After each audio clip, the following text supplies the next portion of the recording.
Hey guys, Scotty here coming in with another video, guys. Just went through that Hurricane Milton, and I just wanted to thank you guys for the prayers because honestly, my area did not get hit that hard. And I mean, I was driving around today. A lot of places were closed, obviously, because the power was gone, but mostly there was just branches everywhere and just normal damage. I didn't really see anyone with like major roof damage or anything like that. So I mean, guys, there were so many people praying, and I saw a video where like the wind shear got really weak as it approached. It looks like it just like dissipated. So, I mean, even on the way out, it looked like it dissipated a lot. So, thank you guys for your prayers. There's still a lot of people with flooding damage and stuff in like Vero Beach and stuff like that. So, still keep praying for them. But, guys, I wanted to show you more of this stuff we've been talking about with these nuclear sites. And I mean, there's these things people are seeing in the sky practically every week right now. They're posting them on social media. There's these sky quakes they're talking about going on where all these science websites are like, oh, scientists can't figure out what these sky quakes are.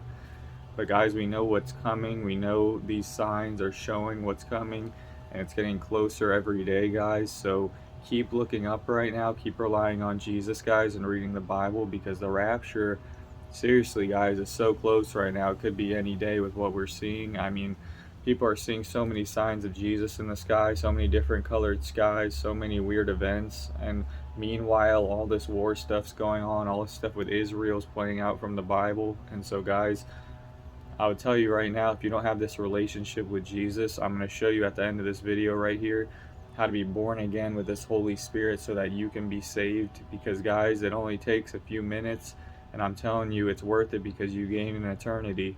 So guys, I'm going to show you this video right here, and I just wanted to tell you to keep looking up and keep relying on Jesus. Jesus' suffering on the cross is a picture difficult to understand. He was betrayed by a friend, arrested and falsely sentenced to death. He was beaten and whipped. A crown made of thorns pressed into his head. Bearing the cross, he stumbled and staggered up the hill to Golgotha. Each step of the journey getting worse, spit on, cursed, and mocked. But Jesus never looked back. He kept going. Jesus could have avoided the cross, called down fire from heaven, or summoned legions of angels to rescue him, to save him. But Jesus was not interested in saving himself. He was all about saving you. Every detail of this torturous path to the cross was part of God's plan to bring you to Him. We're all broken. We've all messed up and have all made wrong choices. And no one had to teach us as a baby about anger and selfishness. We just came out that way. Sort of a sin covering. But on the cross, with his blood he shed, the Bible says Jesus blotted out our record of sin, nailing it to his cross. The blood of Jesus washes away our sin covering. And his blood is our ticket to enter through a new door, a forever relationship door with God. So what do we do with this great news? The Bible says, if you confess with your mouth that Jesus is Lord and believe in your heart that God raised him from the dead, you will be saved.